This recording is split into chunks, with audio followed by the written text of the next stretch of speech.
shot the dog. They shot the dog. A federal agent has been shot and killed in a confrontation with a fugitive in North Idaho. You know, the word racist itself is a good word. It means proud of your race. We need this for one man, his wife, and his kids in a cabin? Come on, get a grip, people!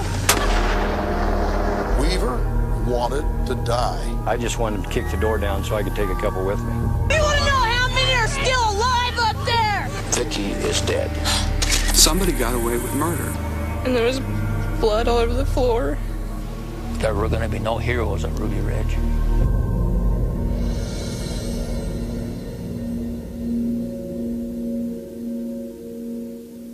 In 1971, Randy Weaver and Vicki Jordison are married in Fort Dodge, Iowa. All indications point them towards a standard Midwestern lifestyle, but the Weavers want something different. Well, back in 1980, I guess it was, we started thinking about moving. Sarah was going to go to school, public school back in Iowa, and at the time we weren't real thrilled about that. At that time in Iowa, parents were barred from homeschooling their children. Angered by what they view as a corrupt government, and with their religious views growing more outside the mainstream, the Weavers decide to live a life of isolation in the mountains. We thought it'd be nice to move to the mountains and raise a family, try to raise one out in the mountains, and teach kids at home, and we were just going to do it. Prepared for about a year, got our bills paid off, sold the house, got all our ducks in a row, you might say. In August of 1983, the Weaver family leaves Iowa and the rest of society behind and heads west. We weren't sure exactly where we were going to go, but we figured in the Rocky Mountains somewhere. The Weavers finally settled in northern Idaho. The small logging village of Naples has always been fertile ground for people living outside the mainstream. First, as a destination for back-to-the-earth hippies. Then in the 80s, the Weavers are part of a wave of right-wing survivalists. People up here care about each other and are tolerant of each other. I think they enjoy each other's differences. The Weavers pay just $5,000 for a rocky hilltop plot of land where they build this plywood cabin primarily out of scraps from lumber yards. And like many families in Naples, they raise animals and grow their own food. It was an idyllic life for the Weavers' children, Sarah, Sam, and the youngest, Rachel. This used to be a garden. I didn't realize how good I had it then, but I do now. I hope my kids get to experience it. You know, it doesn't sound as fun as it really was, but I guess you'd have to grow up that way. As time passes, the Weavers' views move even further to the right. Their mistrust of the government increases, and the family's religious beliefs become steeped in thoughts of Armageddon and racism. You know, the word racist itself is a good word. It means proud of your race. He got told a few times that the people just didn't want to hear his political views. He did come in and express his views about blacks and Jews and anybody that was not of the white race. You know, kind of gave me an idea that he was a little bit out of the mainstream. Get the heck out of here! I didn't come all the way down here to... But the Weavers are far from alone in their beliefs. Elsewhere in the Pacific Northwest, the white movement has become militant. A right-wing terrorist group calling itself The Order has gone on a campaign of violence, bombing banks, hijacking armored trucks, and even murdering a Jewish talk show host, all in the name of a new white homeland. After The Order is finally brought down, law enforcement quickly turns its attention to the Aryan Nations, the neo-Nazi political group where The Order had its genesis. So we were very aggressive in our investigative efforts against these individuals and did everything we could to infiltrate the organization with sources of information. The FBI, the Bureau of Alcohol, Tobacco, and Firearms, as well as state and local law enforcement, were all converging on the Aryan Nations. And in the wake of the recent terrorism in the Northwest, Aryan Nation's headquarters, located just 70 miles from the Weaver cabin, is inundated with paid federal informants. One race, one vote, one nation, one people, one homeland. We're going to have it. Each summer, the Aryan Nations holds a weekend retreat for its members and possible recruits. It's 3 days of speakers, events, and Nazi pep rallies.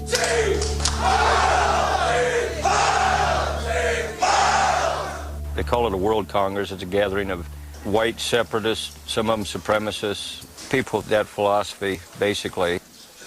And it's at one of these congresses in 1986 where a federal informant posing as a gun-running biker and using the name Gus Magisano begins a 4-year relationship with an unassuming attendee, Randy Weaver.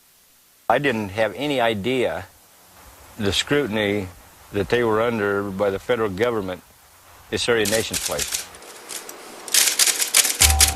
Over the next few years, Magisano slowly builds Randy's trust and offers him $700 for 2 sawed-off shotguns. In October of 1989, after sawing off the barrels himself, Randy Weaver sells the guns to Magisano. But soon after, Randy abruptly ends the relationship after learning that Magisano is actually a snitch. The ATF is now without an informant. So, with his connections to the white movement, a clean military background, and an arrestable offense to use as leverage, the ATF looks to replace Magisano with Randy Weaver. Then I was approached by his bosses and said that they would bring federal firearms charges against me unless I joined their team, basically. And I said, well, I was not going to join their team and become an informant, and therefore they just carried it on from there, and it got blown out of proportion after that. If I had to join their team and become a snitch and start working for them, none of this would have happened. Vicki and I was going out. We had a snowmobile down to the county road, and right there on the Blast Bridge, there's an old Chevy pickup with a cab-over camper on it. Posing as tourists with an overheated truck, ATF agents wait for Randy and Vicki to come and help. As soon as I had my hands on top of the radiator and my foot up on the bumper, this guy reaches around and grabs me right here and says, "Freeze, federal agents!" 1 full year after selling the illegal guns, Randy is finally arrested. During his arraignment, he is allowed to sign over his property as bond. But the part-time federal magistrate mistakenly tells him that if found guilty, his property will be taken away. And with their paranoid fears now seemingly proving true, the Weavers decide that rather than facing their destiny in court, their only option is to stay on the mountain. It wasn't just Dad. It was our whole family. And we didn't want him to go down because we figured they'd put him in jail for, sawing off shotguns, and we'd rather, stay on the mountain and live with our family, happily than have it be torn apart. But I guess that backfired. Then we heard on the radio that the white supremacist Randy Weaver, blah, blah, blah, didn't show up for court, but the U.S. Marshals will get their man. Once Randy fails to appear in court, he officially becomes a federal fugitive, and his case is turned over to the U.S. Marshals Service. But unlike most cases, the Marshals know exactly where Randy is. In fact, the Weavers refuse to leave their hill, even for food. And it's during this time that they gain the support of a small group of local sympathizers. The first day I went up there, I needed to know, did he or did he not saw the shotgun off? And he told me he didn't. Randy and Vicki turn their holdout from the law into a moral stand. They believe they are victims of religious and political persecution at the hands of an unjust government. I felt that Randy was being picked on because of his religious and his political views. And if it happened to Randy, it could have happened to me. Vicki begins a letter-writing campaign, making clear their beliefs to friends, family, and even law enforcement. She wrote one to the prosecutor, maybe, and she called them servants of the Queen of Babylon, which they are. They still are, the whole bunch of them. They're all servants of Babylon. She just made them all mad as hornets. I was proud of her. Still am. But the letters do little to help Randy's cause, and in April of 1991, the Marshals Service sends the case file, including Vicki's letters, to a psychologist. They are sent back a psychological profile, mistakenly referring to the Weavers as the Randalls, that paints an extreme picture of a paranoid family led by a fierce matriarch, who are all ready and willing to fight to the death. As the months pass, the Weavers remain holed up on their remote mountaintop, and the Marshals, hesitant to approach the cabin for fear of a possible confrontation, continue sending messages through friends. In October of '91, in a small guest shed on the Weaver property, Vicki gives birth to their fourth child, a baby girl named Elishaba. With winter approaching, the family prepares for the long months ahead, and with plenty of more pressing cases, the Marshals leave the Weavers alone on their hilltop. But on March 8, 1992, a full year since Randy's stand had begun, a nearby newspaper from Spokane, Washington, publishes a front-page article about a local fugitive snubbing his nose at the federal government. Within days, the story catches the eye of the national media. Randy Weaver and the tough talk coming from his remote mountain quickly becomes a thorn in the side of the Marshals Service. You put up a bluff. No? You ever played poker? Back in Washington, the U.S. Marshals Service is raising the stakes.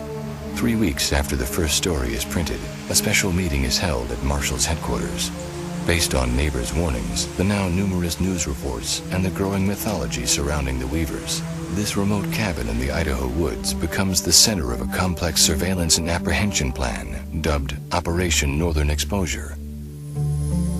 During the next 5 months, the Marshals Service records over 100 hours of surveillance footage from solar-powered cameras strategically planted around the Weaver property.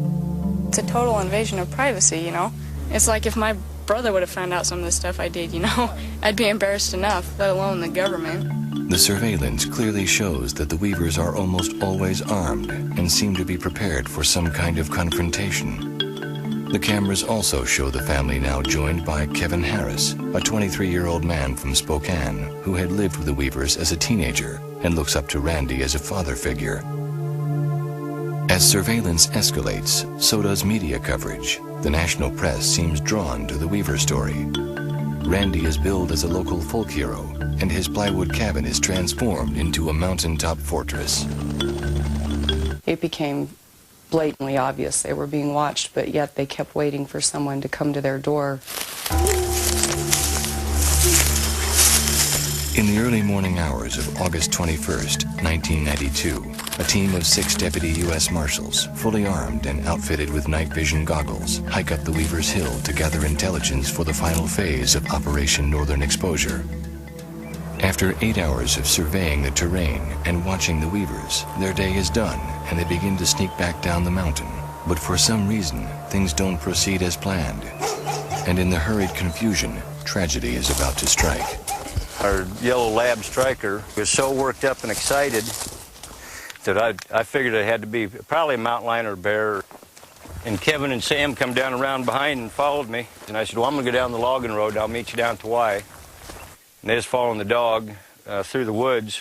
Actually, I didn't know which way the dog was going to go for sure, but I wasn't going to go tramping off through the woods chasing the dog. Getting old and lazy, you know. 14-year-old Sam Weaver and Kevin Harris, 23, both armed and anticipating a wild animal, split off from Randy and chased the dog through the woods. And I got about maybe right to here, and some guy jumped from the right side of the Y there down, I don't know, 6, 8, 10 foot right down in the center there. I could tell he had a weapon, and he was fully camoed out. All I could see basically was his eyes, and I saw his mouth move. He yelled at me, he said, "Freeze, Weaver." I said, "Screw you," and turned and started running back up the hill. And I was yelling all the time. I said, "Get home, boys, it's an ambush."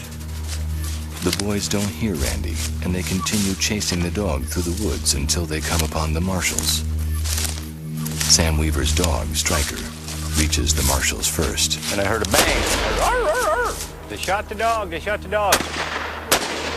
In the next few seconds, a flurry of panicked gunfire breaks out between the Marshals and the boys. And amidst the chaos, a deputy U.S. Marshal is shot and killed. I said, get home, and Sam yells, I'm coming, Dad, and then there was a bunch more shooting, and took my shotgun, aimed it up in the air, and pulled the trigger, and straight up in the air, I didn't know what to do. It was after that, it was like everything was over with. With an officer down in unfamiliar territory, two of the deputies that were not in the gunfight run for nearly an hour through the woods and down the hill to the nearest neighbor, where they make a frantic call to 911. I got an officer dead. I got 3 pinned down. I need help quick. We had an incident with Randy Weaver. I want the state police. I want all the help here I can get. I've got to go back in for more officers that are trapped. But the officers are not trapped. In fact, the Marshals are completely unaware that the Weavers have also suffered a loss. I got home pretty shortly, and then a little shortly after that, Kevin come walking home, and we said, where's Sam? He said, Sam's dead. Samuel Weaver, Randy and Vicki's 14-year-old son, was killed in the firefight, shot once in the arm and once through the back. When Kevin said Sam's dead, well, we just lost it. You know, we were up there and we were just, I was cussing and screaming and crying and a combination. Nobody yelled at us, nobody shot at us. I figured these guys had split the scene. Randy, Vicki, and Kevin bring Sam back up the old logging road to their cabin, where they clean his wounds and place his body in the same shed where his baby sister, Elishaba, was born just 10 months before. The last thing I remember about my brother was he had gone down to the garden. He had his own special radish patch, and I started to follow him down there, and he's all, go away, leave me alone, I want to be alone. And so there was an uprooted stump over here, and I went behind it and I started crying, and he came over and he apologized to me. And that was the first time he'd ever apologized to me for making me leave and making me cry, and it was just, it's a great thing to remember, I guess. That the last moment that you remember your brother is like that. Meanwhile, caught off guard and ill-prepared to handle a federal situation, local law enforcement evacuates the neighbors and closes off the entire mountain. Because I didn't know what was going to happen. I had no idea this was something that I had not been schooled in or prepared for in any way, shape, or form. The news of federal officers pinned down by gunfire deep in the Idaho woods was quickly reaching Washington. And the one thing the Marshal Service was trying so hard to avoid, an armed conflict with children, was now right in front of them. I got 3 pinned down. I need help quick. Good afternoon. A federal agent has been shot and killed in a confrontation with a fugitive in North Idaho. Weaver, a fugitive on a federal firearms Whenever a federal officer is killed, government policy dictates that the matter be turned over immediately to the FBI. But on August 21st, 1992, the FBI had never heard of Ruby Ridge or Randy Weaver. All they knew was what they were hearing from the panicking Marshals.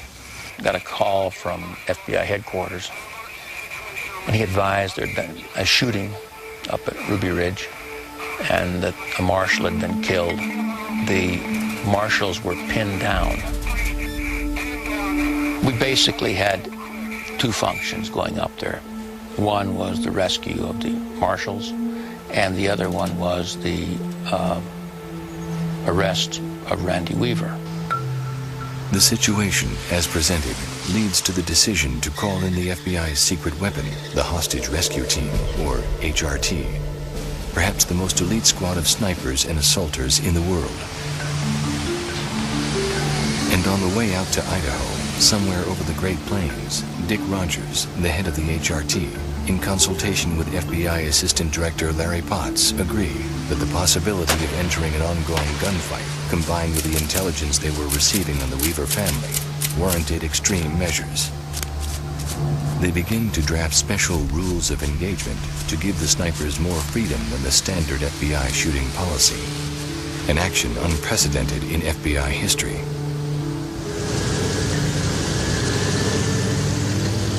But the threat of a firefight has long since subsided, and the Marshals are finally taken safely down the hill with the help of the Idaho State Police. I had a bad feeling about this situation before I even left home. But, you know, I'd been in 300-plus situations, and, you know, I remember now saying to my wife, well, I don't feel good about this one. And turned out to be an accurate vibe. On Saturday morning, almost 24 hours after the initial firefight, as law enforcement from all over the region mobilized to the remote hilltop, a briefing is held with FBI negotiators, the HRT's tactical team, and on-scene commander, Gene Glenn. Gene Glenn is in charge, and in theory, the way the FBI manages is the negotiation team leader makes his recommendations, and the tactical team leader makes his recommendations, and the on-scene commander makes his decision from there. But with the mere presence of Dick Rogers and the HRT, the question as to the seriousness of the situation seems to have already been answered. Kind of almost reverse psychology, you know. If they're here, it must be bad. Whereas if we send out a county team of 5 guys and a couple of negotiators, you know, this is nothing, a barricaded subject. But if these guys are on scene, whoa, you know, this is something bad's about to happen here. Perhaps the most intimidating show of power is the FBI's use of the tank-like armored personnel carrier, or APC, the appearance of which begins to have a startling effect on the locals, typical Western individualists who don't take kindly to intimidation. Bitches! Come on! Whatever it is, both sides are wrong. This is getting crazy. This is absolutely... Come on, get a grip, people! How many of you against one is there, huh? We want a head count. We want to know how many are still alive up there. As the day progresses, the FBI sets up a field headquarters in a small meadow just at the foot of the Weaver's Hill. And even though the Marshals at this point are quite safe, and there has been no shooting at all for at least 24 hours, the buildup continues, and the rules of engagement somehow remain as part of the operations plan. In my 27 years as an agent, I've been involved in an awful lot of arrests, an awful lot of raids, and this is the first time we'd use rules of engagement. Dick Rogers said that any adult male with a weapon was a target. The FBI's standard deadly force policy allows agents to shoot only as a defensive measure, but the final rules of engagement that are faxed to Washington include the statement, if any adult male is observed with a weapon, deadly force can and should be employed. The guns which the Weavers thought would protect them were now the very things that made them targets. Washington approves the plan, and snipers are immediately dispatched to the hill to create a perimeter around the Weaver cabin. See how quiet it is right now?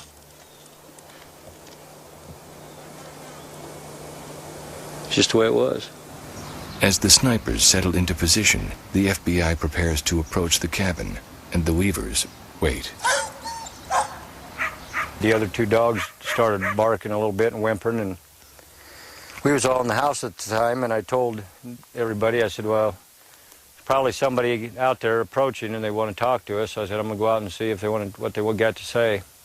Randy, his 16-year-old daughter Sarah, and Kevin Harris leave the cabin to see if anyone is there. Well, nobody wants to talk. It's apparent they don't want to talk to us, so I come walking from the outcropping over there. When no one responds, Randy goes to check the guest shed where Sam's body has been laying since the morning before. Come around the shed and I switched the rifle to my left hand, and there was a latch up about this high on the door that you had to turn to open the door. I was going to go in and see Sam again, and just as I grabbed that latch, somebody shot me through this shoulder. After hearing the gunshot, Vicki Weaver comes to the front of the house and calls for Randy and the kids to get inside. Sarah started pushing me, get in the house, and she was pushing me. Kevin come down off the rock outcropping and joined in behind us. And 1, 2, 3, we was all going like this to the house. As the 3 run for the cabin, the sniper holds his fire until they approach the door. Vicki was holding the door, standing right here holding the door. The door would have been right here. She's holding it like this with Elishaba. The bullet bullet went through Vicki's head and killed her, and that same bullet went into Kevin's left arm and tore it up real bad, and then it split up. And the main bullet kept going in and lodged about that far from his heart. I didn't know where Mom was hit, but I knew something was wrong because she was down, and I just started, like, saying Mom and crying.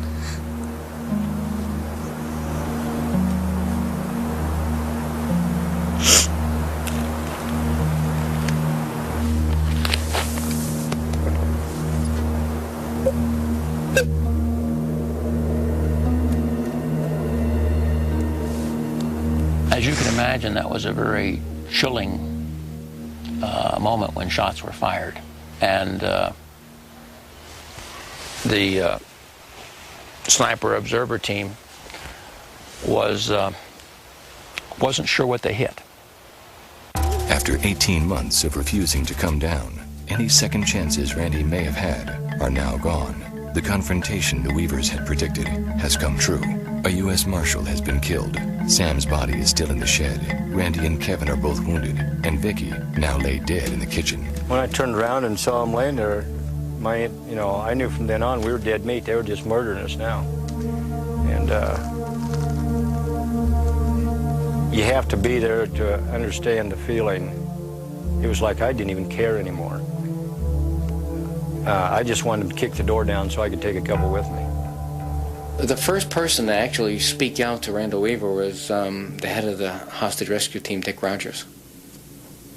He gave a surrender demand? Yeah, he had an ultimatum, come on out or else we're going to start crushing your buildings and push your house down the cliff. And we got no response from the cabin at all. Words are like bullets, once they come out of your mouths, you can't call them back. Makes an ultimatum like that, you can't call it back. Meanwhile, 3 miles from the cabin, where law enforcement has closed the road, locals have started to gather in protest to what they see as an outlandish show of force on the part of the federal government. We need some warm bodies. You into it? Yeah, they were real concerned. What's going on in my neighborhood? Why have all these armed men suddenly descended into my community? It's a shock. Yeah, you're all bad with all your guns. All your kids. But the people at the roadblock, as well as law enforcement, are still unaware of the tragedy that has just transpired on the ridge above. Randy Weaver has told friends all he wants is to be left alone. But with the sudden appearance of military hardware like this, his one-man stand against the law is suddenly taking on the appearance of a full-blown war. We need this for one man, his wife, and his kids in a cabin? On day 3 of the standoff, with more troops still arriving, earth-moving equipment is brought in to widen the roads and build a new bridge, allowing larger trucks and even more equipment up the mountain. The command post area was taking on kind of a little community appearance. It was growing very rapidly, and it seemed like new people were showing up all the time. It was a busy little place. Some people were getting ready to go to work. Some people were just getting off of work. Others people were playing horseshoes or jogging or taking a shower. Only thing we didn't have was a movie theater. Don Kasoulis was part of an FBI SWAT team from Denver, Colorado. They were one of the few units at Ruby Ridge that spoke out against the special rules of engagement. I remember I just said, that's ridiculous, or that's crazy, and we kind of talked about it, and we decided we weren't going to go by those rules. Don't you think we ought to consider when we can shoot and when we can't? Shouldn't that be, like, foremost in our minds? It apparently wasn't. The FBI uses a remote-controlled robot to place a phone near the Weaver's door. Speaking through the phone, the negotiations team attempts to establish a dialogue. And even though their initial attempts fail, to the negotiators, the situation is simple. As far as I'm concerned, it's an easy barricade sitting on top of a mountain.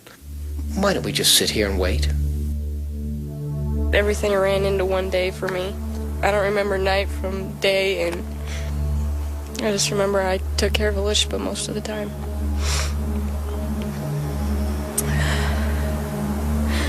I remember going into the pantry to get food,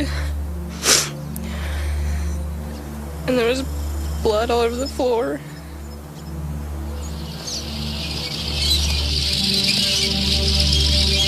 The next big thing we heard was like a tracked vehicle coming in the yard, and we heard a lot of scrunching and crashing, and while they were running over the woodshed, and I told the kids that, you know, they're going to push the house over. That's what I thought they were going to do.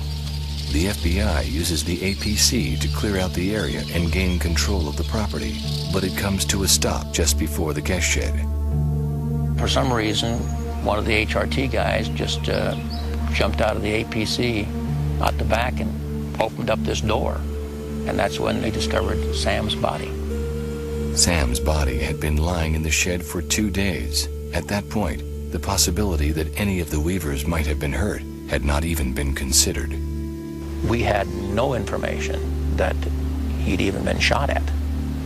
So these are all things that happen, and you can have all the control of things. You can control property, high ground, and everything. But people's minds. And we didn't know what they were thinking because we couldn't understand their losses.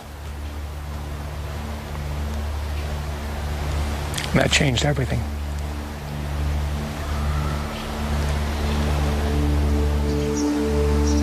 The discovery of Sam's death sends a shockwave through law enforcement. And with tension running high down at the roadblock, the FBI decides to wait until daylight to break the news.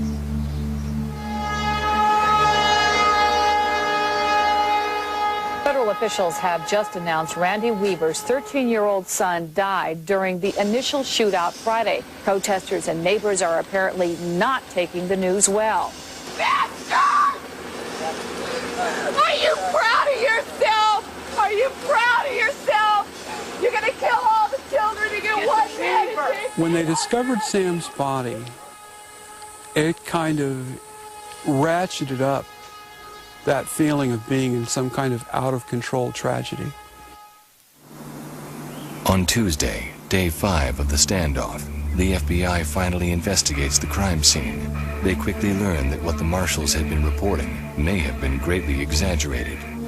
You know, if you're pinned down for 12 hours, there's got to be several hundred rounds that have been fired, maybe several thousand rounds to pin down that many people. And we didn't find the shell casings. We didn't find the rounds. Found a few. The special rules of engagement, which are still officially in place, are finally called off.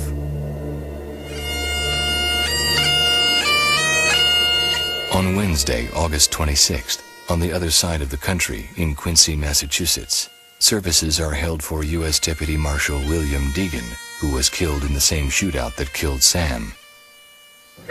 Back in Idaho, the roadblock protest has turned into an around-the-clock vigil. As word spreads, the tone at the roadblock changes. The locals are joined by neo-Nazis and skinheads who have come from all over the country to show their support for the Weavers and their beliefs. We had heard on the local news that there were people gathering at the roadblock, which felt good. If they started shooting us up and everything, well, the people down at the roadblock would have known something was wrong. That afternoon, Randy and Kevin dictate a note to Sarah, detailing exactly what they remember, in case they don't make it off the mountain. Is there any agent here that represents Gene Glenn from the Federal Bureau of The Investigation? standoff in Naples, Idaho has taken an unusual turn. Bo Greitz, a retired Army colonel renowned for his work on behalf of U.S. soldiers missing in action, performed what he calls a citizen's arrest on 4 top officials. We, as citizens of the United States, do hereby present this citizen's arrest warrant. The whole idea was I wasn't going to arrest the governor of Idaho. I wanted action. I wanted somebody to listen to me. I wanted somebody to let me through so I could go up to the top of the ridge, not be dressed in Kevlar, carrying a submachine gun, so that maybe Weaver would talk to me. Consider yourself served.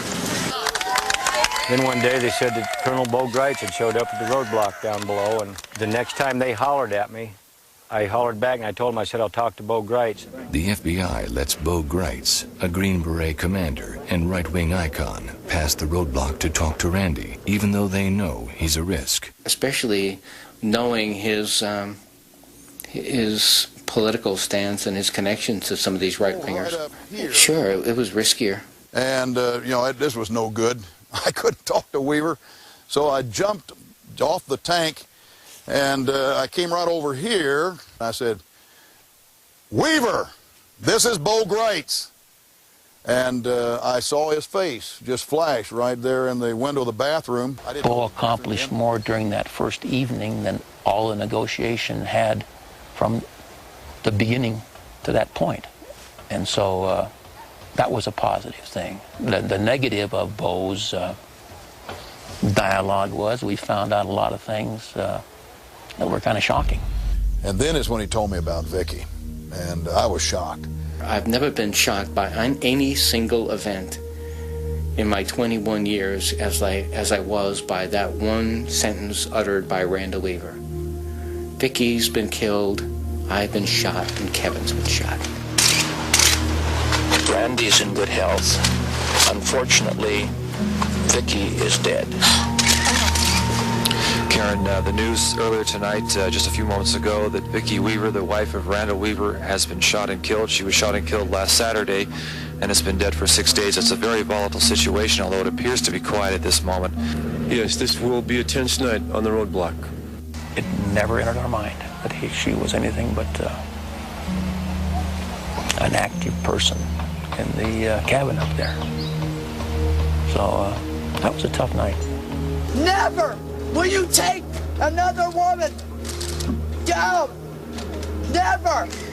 May we die. We're going to war. A lot of anger. Just hoping for daylight and hoping for something better. This morning began very hopeful after last night's very tragic news that Vicki Weaver had been killed. In fact, there was word buzzing through all quarters that this might indeed be the big day. On day 9 of the standoff, Bo Greitz returns at dawn to keep the dialogue going, and Randy Weaver makes sure that Bo understands what actually happened. The door's open like this. Yep. She comes out and says, what happened? I said, I'm here. She goes, those sons of bitches. She turns around and here's the door. They knew she was there. My daughter and her and the baby was right there. As the Weavers tell Bo their story, they learn that one of their biggest fears was true. That thing's got a shotgun on it. No, I don't want it. Yeah, sawed-off shotgun, boy, right there. You I don't want to see it. grab that telephone. Boom! The robot was sitting right in front, right up against and right in front of the door. The robot had a claw, and it had a 12-gauge shotgun that was pointed right in the door. That's right. The robot did have a weapon. I forget what it was, a shotgun or something. But once again, as far as I know, that was an oversight. The first real human being in all this heartbreak and trauma and tragedy to come in there to Randy was Jackie. The next thing I knew, Bo was approaching me about going up, and it just happened before I knew it. The FBI allows Jackie Brown, a friend of Vicki's who has been at the roadblock since the beginning, to go up and help Bo with negotiations. Randy and the girls immediately allow Jackie in. She is the first person inside the cabin since she had visited Vicki a few days before the standoff. It wasn't a happy place anymore. It had already been proven that if they stuck their head out, they'd be shot. There's no doubt about that at that point. They believed they were going to die there, sure. Not yet ready to give up their fight, the Weavers give Jackie a list of supplies they need and the note they had written a few days before. That was the biggest and most important thing to us, to me anyway. Even if they killed us after that, our side of the story got out. Because at that point, I still don't think we were going to get out alive. On day 10, Bo returns to the cabin with one objective, to get Kevin Harris out. In the days since the shooting, Kevin's wound had become badly infected and had put him close to death. I said, Weaver, if I have anything to do with this, if I can testify before the jury, I said, if I were on the jury, you'd fry if you let that boy die in here. At 1:47 p.m., Kevin Harris finally surrenders. His wounds are immediately treated at a field medical tent before being flown directly to a Spokane hospital. On that same day, Jackie returns with the donated food and supplies. She and Bo take care of the next order of business, removing Vicki's body. But I picked her up right here, and so as I walked to carry her out, gosh, they just were wailing. I've never heard such, and I've been around people that have endured, families that have endured death too much. They were just wailing and crying, and they were saying the same thing, Bo, please, please don't let our mama's body touch the ground. Dick Rogers was standing there with a group of FBI agents, and I simply stated I needed something to clean with. They had shut the water off, and they handed me 2 5-gallon buckets of water and towels and paper towels, and I went back in the cabin and cleaned. Jackie Brown is allowed to clean the kitchen, unwittingly destroying evidence that could potentially damage the FBI. Anytime that a crime scene is disturbed, there's evidence that's lost. And when Vicki Weaver's blood was cleaned up, there had to be some loss of evidence. But it was just something that had to be done. That night, even with all the progress being made, the HRT begins to show signs that they are getting restless. Dick Rogers told me, if you cannot get them out by noon, we are taking them out. You know, we've already done so many incredibly stupid things. This is just one more incredibly stupid thing. On the morning of the 11th day, no one in the vigil knew the pressure that Bo was under to get Randy and the girls out safely. Randy said, Bo, is that you? And I said, yes, it is, Weaver. And then he said what I knew he was going to say. He said, we have prayed all night, Bo, the girls and I. He said, we have decided that they are going to have to kill us just like they killed our mama and our little brother. Bo Greitz has no more time to appease the family. He has to get the Weavers out right then and there. He said, Weaver, tonight's the night. They're coming after you. If you don't come out, you got to come out now or you're going to be dead and all this. And by this time, I had a feeling that maybe we could come out without getting shot. And so I said, this is it, girls. We got to go now.